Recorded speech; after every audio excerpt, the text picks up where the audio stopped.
Good morning, and let me share with you something interesting. Psalm 16:11. Thou wilt show me the path of life. In thy presence is fullness of joy. At thy right hand there are pleasures forevermore. You look at Psalm 16:11 here a little closer. Thou wilt show me the path of life. Actually, in the Hebrew, the word show me is the word todim ani, which comes from a root word yada, which is the word for knowing. But this is an intimate knowing.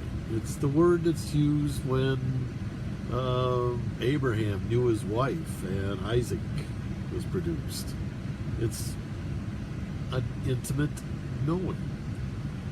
And then it's in a Hithfiel form.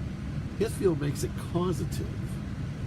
So what he's saying is, God, you have caused me to become intimate in the path of life. And the word path of life, when I first read this, I went to my Hebrew Bible and I expected to find the word derek. But instead I found the word orca. And orca actually has the idea of a way of life, a lifestyle. So literally what David is saying is, you have caused me to be intimate with a certain way of life, which is what? It's the fullness of joy. The word joy is simchas. This weekend, Jews will be celebrating Simchas Torah, where they will rejoice in the Word of God. One day of rejoicing and celebrating the Word of God. Do we as Christians do that? Do we actually celebrate the Word of God? I think we're kind of missing out on something.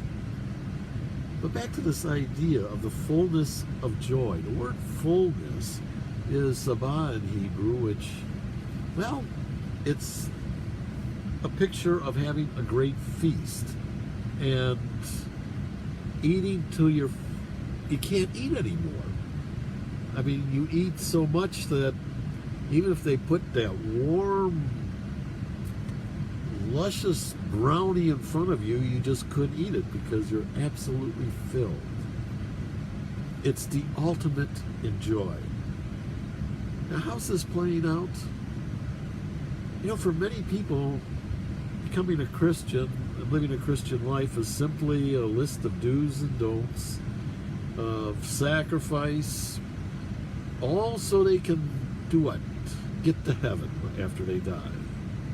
That seems to be what it's all about, is just getting your way to heaven, clawing your way to heaven, making sacrifices, seeking the face of God so you can win maybe some favor with Him.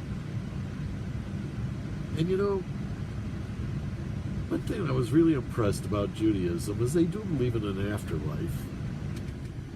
They really do believe in a heaven, but they don't talk about it.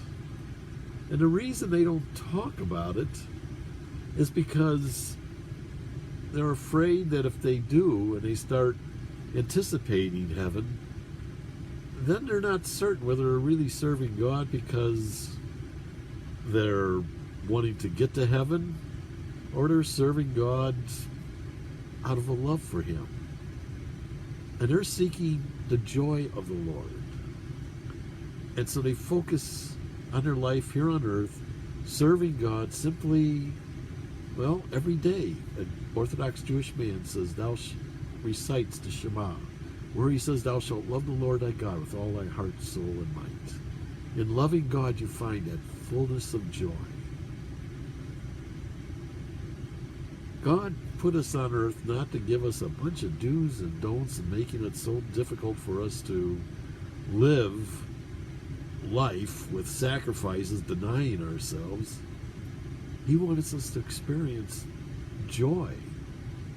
But it's in Him. As it says, in the right hand there are pleasures evermore. It's in Him.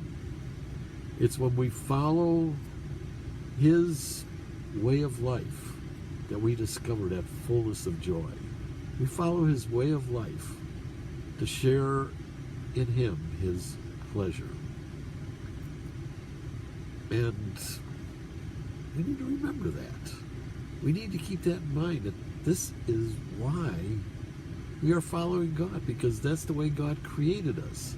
He gave us the 10 Commandments because he created a certain way that unless we follow the 10 Commandments, we're going to be miserable.